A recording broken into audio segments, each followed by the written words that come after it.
আর যে চিন্তা ভাবনার ধারণা এটা নিয়ে জনগণের কাছে যেতে হবে নির্বাচনের জন্য, এবং নির্বাচনে গিয়ে তারা যার যার যেটা ম্যান্ডেট নিতে চায় জনগণের কাছ থেকে, তাদের বিষয়গুলো জনগণের কাছ থেকে ম্যান্ডেট নিয়ে পাশ করে সংসদে আসতে হবে।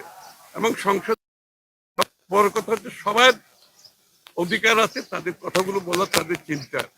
কিন্তু বিষয়টা হচ্ছে আপনি নির্বাচনের মাধ্যমে জনগণের ম্যান্ডেট নিয়ে সেগুলো আপনি সংসদে এনে পাশ করতে হবে। আমরা মনে করি আমরা স্বাগত জানাই, ওটা ওদের চিন্তাটা ওরা বলেছে, অন্যান্য দল তাদের চিন্তার কথা বলছে, এবং সেখানে তো কোনো সমস্যা আমরা দেখি। বাট কথা নির্বাচনে গিয়ে জনগণের কাছে আপনি ম্যান্ডেট দিতে হবে, যেটাই আপনি ভাবছেন ভাবতে কোনো অসুবিধা নেই, কিন্তু ম্যান্ডেট নিতে হবে জনগণ। এটা সম্পূর্ণ নির্বাচন যখন তখন ডক্টর ইউনূস যখন প্রস্তুতি নিচ্ছেন, কিন্তু সেই কোনো অ্যাক্টিভিটিস বা লক্ষণ কিন্তু আমরা দেখতে পাচ্ছি যে ডিসেম্বর নির্বাচন জনগণ মনে এই প্রশ্ন, এটা দেশের বাইরে সকলের মনে একটি প্রশ্ন।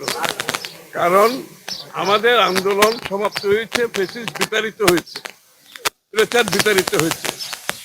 যত তাড়াতাড়ি একটি দেশে গণতান্ত্রিক পরিবেশ, ডেমোক্রেটিক অর্ডার দেশে ফিরিয়ে এনে জনগণের নির্বাচিত সরকারের মাধ্যমে জনগণের কাছে দায়বদ্ধ জবাবদিহি একটি সরকার হবে, যারা দৈনন্দিন জীবনে জনগণের কাছে দায়বদ্ধ থাকবেন, জবাবদিহি থাকবে। জনগণ সেই অপেক্ষায় আছে। এই জন্য নির্বাচনের দ্রুততা সম্বন্ধে সকলের মনে একই প্রশ্ন যাচ্ছে। আগের প্রশ্নে একটা সম্পর্ক রয়েছে, আমরা ওরা ঈদের পরে আন্দোলনের কথা বলেছে, আপনাদের প্রতিক্রিয়া কি হবে? এখানে তো আন্দোলন সংগ্রাম, এই কোনো কাছে যাওয়া, সবকিছুর গণতান্ত্রিক মধ্যে থেকে সব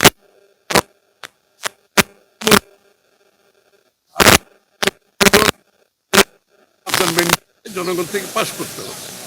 সুতরাং সেটাই হচ্ছে শেষ কথা।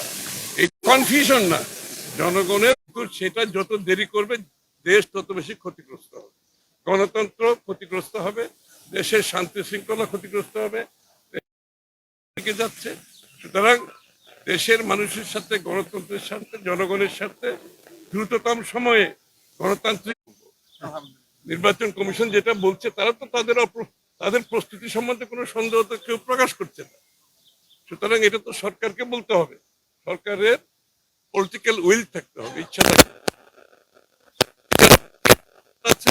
আর বাংলাদেশের জনগণ যারা স্টেক হোল্ডার আছে দেশের ভিতরে